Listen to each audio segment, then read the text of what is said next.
Jain to all, ध्यान देते हैं बच्चों। नेक्स्ट टॉपिक हम लोग का क्या रहेगा, कोलिगेटिव प्रॉपर्टीज। ये सेकेंड लास्ट टॉपिक है बच्चों इस चैप्टर का। Okay, colligative properties. देखो कोलिगेटिव प्रॉपर्टीज का मतलब होता क्या है, पहले इसको ये समझ लेते हैं हम लोग। हाँ देखो होता है विच डिपेंड्स अपॉन द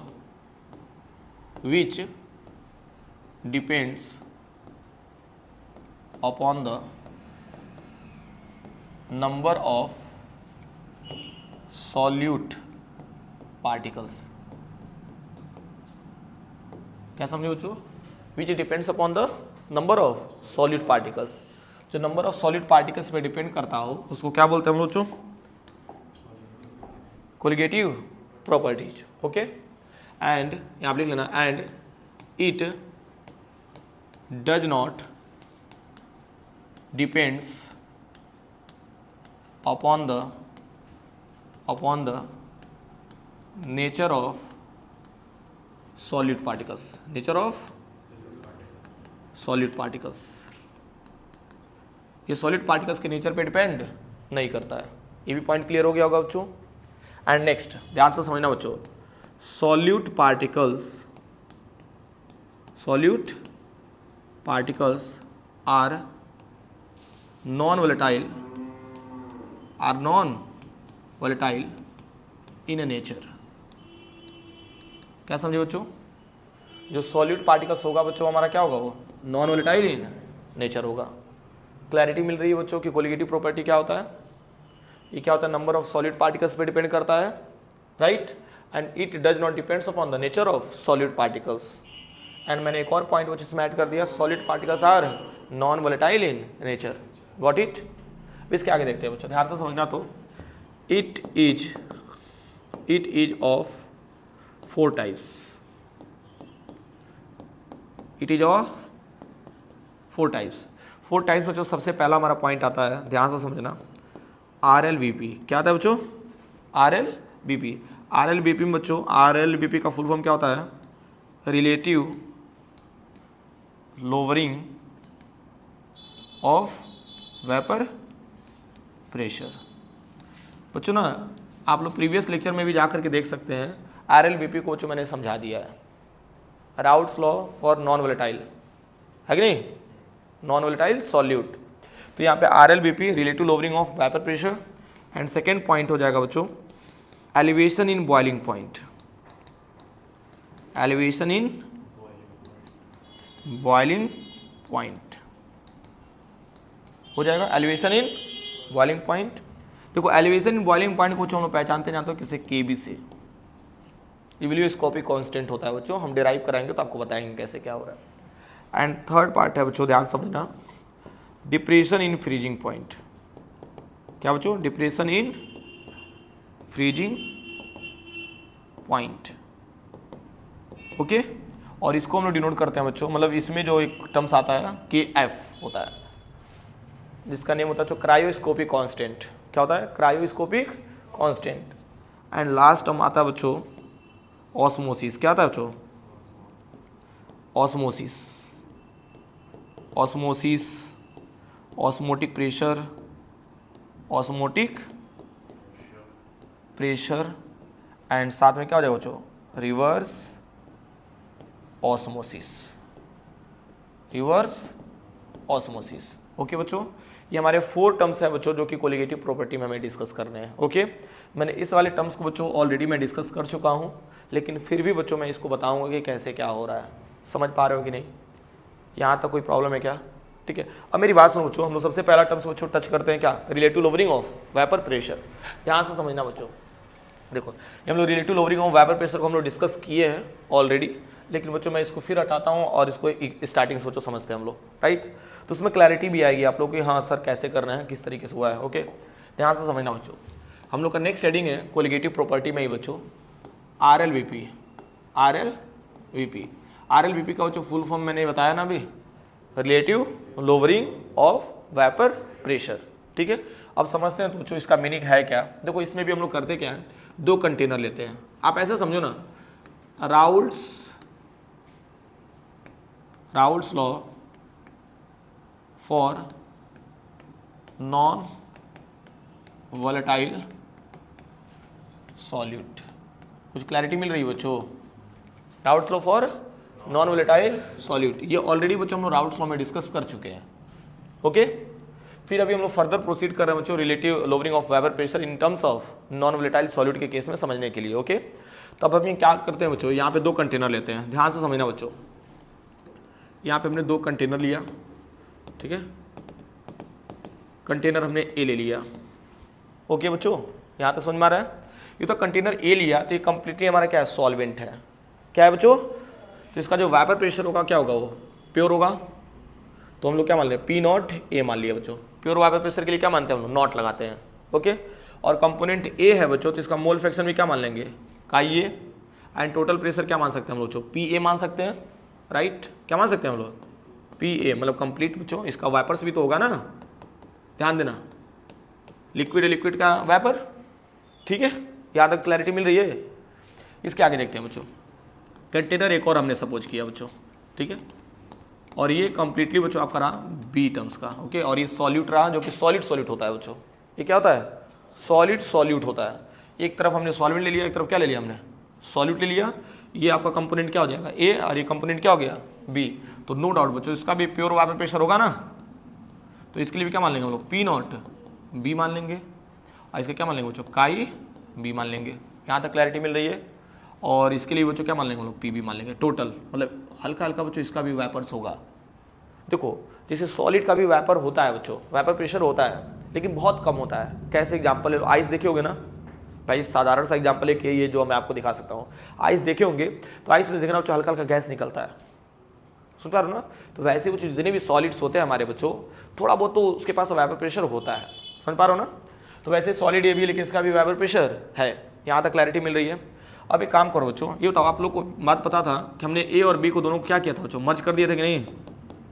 कुछ क्लैरिटी मिल रही है? दोनों को क्या किया था बच्चों, हमने मर्ज कर दिया था।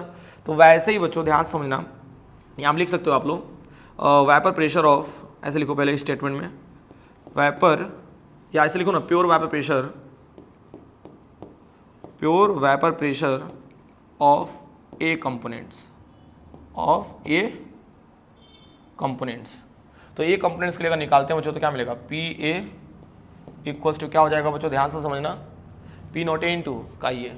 याद आ रहा है कि नहीं, राउट्स लॉ के according P not A into क्या हो जाएगा बच्चों, काई ए, है कि नहीं, according to Raoult's law, according to Raoult's law. याद आ रहा है कि नहीं कुछ बच्चों? सेम ऐसे ही बच्चों pure vapour pressure of B components क्या हो जाएगा बच्चों, P B I equals to क्या हो जाएगा, P not B into chi B, according to Raoult's law. यहाँ तक सबको क्लैरिटी तो मिल रही होगी बच्चों? तो दोनों को हमने क्या किया, मर्ज कर दिया। दोनों क्या किया बच्चों, मर्ज कर दिया। मर्ज करने के बाद बच्चों ध्यान से समझना, ये इंपॉर्टेंट है, जब दोनों को मर्ज कर देंगे तो मर्ज करने के बाद बच्चों यहाँ पे लिख लेना टोटल वेपर प्रेशर। क्या लिखना, टोटल वेपर प्रेशर। ये तो total vapour pressure of solution कर देंगे ना, क्योंकि सॉल्यूट एंड सॉल्वेंट दोनों तो मर्ज हो गया ना। ये तो A and B, solute and solvent, जब दोनों को मर्ज कर दिया तो क्या मिल जाएगा, सॉल्यूशन। तो इस केस में अगर देखा जाए बच्चों तो क्या मिलेगा हमको, पी एस मिलेगा। सॉल्यूशन के लिए क्या मानेंगे हम लोग, पी एस। दोनों को मर्ज कर दिया ना, हमने पी टी माना था, याद आ रहा है ना, पी टोटल। वैसे बच्चों हमने क्या ले लिया, पी एस ले लिया फॉर सॉल्यूशन। तो पी ए प्लस क्या हो जाएगा, P B, P A plus P B. तो पी ए और यहाँ पे लिखना बच्चों प्लस पी बी। यहाँ तक क्लैरिटी मिल रही है कि नहीं मिल रही? आसान है ना। अब चलो यहाँ पे बच्चों वैल्यू पुट कर दो। तो यहाँ पे लिखना P S equals to, P A का बच्चों वैल्यू कितना है, पी नॉट ए इंटू क्या मानेगा बच्चों, काई ए, एंड क्या हो जाएगा, पी नॉट बी इंटू क्या हो जाएगा, काई बी। दिमाग लगाना बच्चों। ये बताओ बी कंपोनेंट जो है हमारा वो क्या है, नॉन वोलेटाइल है। क्या बच्चों, नॉन वोलेटाइल। और नॉन वोलेटाइल का बच्चों वेपर प्रेशर क्या होगा, लेस होगा कि नहीं? नॉन वोलेटाइल का वेपर प्रेशर क्या होगा, लेस होगा। तो इसको क्या मान सकते हैं हम लोग बच्चों, नेग्लेक्ट। इसको जीरो बच्चों हमने सपोज कर लिया, मतलब नेग्लेजिबल होगा बच्चों इसका वेपर प्रेशर। भाई बी कंपोनेंट का वेपर प्रेशर क्या हो जाएगा हमारा, भाई न के बराबर हो जाएगा। तो इसको हमने क्या किया बच्चों, साइड कर दिया, नेग्लेक्ट कर दिया बच्चों। तो हमारे पास ओवरऑल बचा क्या, पी एस इक्वल्स टू बचा पी नॉट ए इंटू काई ए। कुछ क्लैरिटी मिल रही है बच्चों मैंने क्या बताया? ठीक है, मैं चाहता था बच्चों डायरेक्ट ये बी कंपोनेंट नहीं दिखाता, मैं एक ही कंपोनेंट बच्चों बता देता कि भाई देखो ये सॉल्वेंट है और इसी में हमने क्या मिला दिया, सॉलिड मिला दिया। तो सॉल्वेंट का वेपर प्रेशर मान लो पी नॉट ए हो गया। अब जैसे हमने बच्चों इसमें सॉलिड मिलाया, इसका वेपर प्रेशर क्या हो जाएगा, कम हो जाता है ना, याद करिए। तो वही टर्म्स बच्चों यहाँ पे डिस्कस करने की कोशिश कर रहा हूँ मैं कि देखो इसका जो वेपर प्रेशर होगा वो मैक्सिमम हो, मान के चलो 100 mm हो गया। कितना हो गया, 100 mm हो गया। अब इसमें मान लो हमने सॉल्यूट मिला दिया तो जो फाइनल बच्चों वेपर प्रेशर मिलेगा वो मान के चलिए बच्चों कम ही मिलेगा, 70 मान लीजिए। कुछ क्लैरिटी मिल रही है कि नहीं?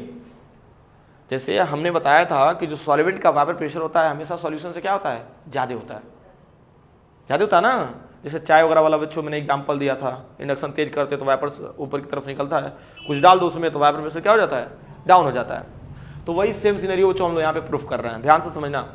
तो पी एस इक्वल्स टू अगर निकालते हो तो पी नॉट ए ब्रैकेट में 1 माइनस क्या लिख सकते हैं हम लोग, काई भी नहीं लिख सकते हैं, बताओ। Chi A plus chi B equals to कितना होता है, 1। यहाँ पे लिख देता हूँ बच्चों, chi A plus chi B equals to कितना आता है, 1।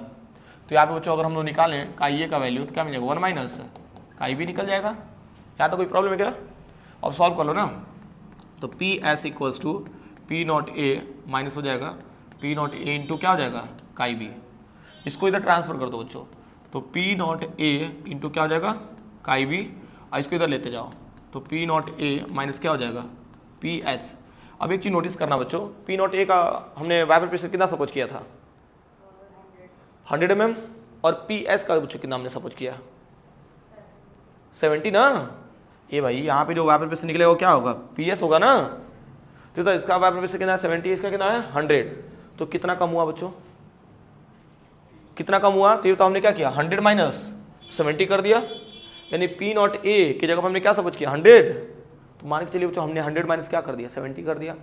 तो आपका लोवरिंग पता चला कि कितना कम हुआ बच्चों, ठीक है ना। तो ये जो टर्म्स आपको दिख रहा है बच्चों ना, ये एक्चुअली इंडिकेट कर रहा है बच्चों लोवरिंग ऑफ वेपर प्रेशर।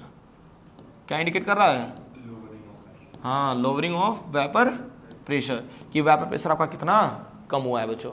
यहाँ तक टर्म्स सारे क्लियर हो रहे हैं, आसान है ना, देख लेना बच्चों, एक एक टर्म्स बच्चों काफ़ी इंपॉर्टेंट है, ठीक है। यहाँ तक तो क्लैरिटी मिल रही होगी। अब देखो यहाँ तक तो सारे टर्म्स क्लियर हो गए। अब देखो इसकी केस में बच्चों हम लोग काई बी भी निकाल सकते हैं, है कि नहीं। तो काई बी अगर निकालते हो, ध्यान से समझना, लास्ट पॉइंट है पी नॉट ए माइनस हो जाएगा बच्चों पी एस अपन हो जाएगा पी नॉट ए। समझ पा रहे हो कि नहीं? पी नॉट को हमने क्या कर दिया बच्चों, डिनोमिनेटर में कर दिया, ठीक है, क्रॉस मल्टीप्लाई करोगे तो ऐसे ही आ जाएगा। तो ये जो टर्म्स दिख रहा है बच्चों ना, ये जो टर्म्स दिख रहा है इसी को बोलते हैं हम लोग बच्चों आर एल बी पी। क्या बोलते हैं हम लोग, आर एल बी पी। क्यों बोलते हैं, कैसे बोलते हैं, ये भी समझ लो। रिलेटिव मतलब क्या होता है बच्चों, रेशियो समझ लो। रिलेटिव मतलब क्या समझ लेना, रेशियो ऑफ क्या है बच्चों, lowering of vapour pressure, lowering of vapour pressure. ये बताओ, यही ना बता रहा है कि लोवरिंग ऑफ वेपर प्रेशर हो रहा है, मतलब कितना कम हो रहा है, ठीक है ना। और काई बी बच्चों क्या बता रहा है, mole fraction of component B. नहीं हो जाएगा, यहाँ तक क्लैरिटी मिली आपको। तो ये जो टर्म था जो आर एल बी पी के लिए था, किसके लिए था बच्चों, आर एल बी पी के लिए था। यहाँ तक कोई दिक्कत तो नहीं होगा, आसान है, ठीक है ना। चलो इसको नोट भी कर लेते हैं हम लोग, हाँ चलिए।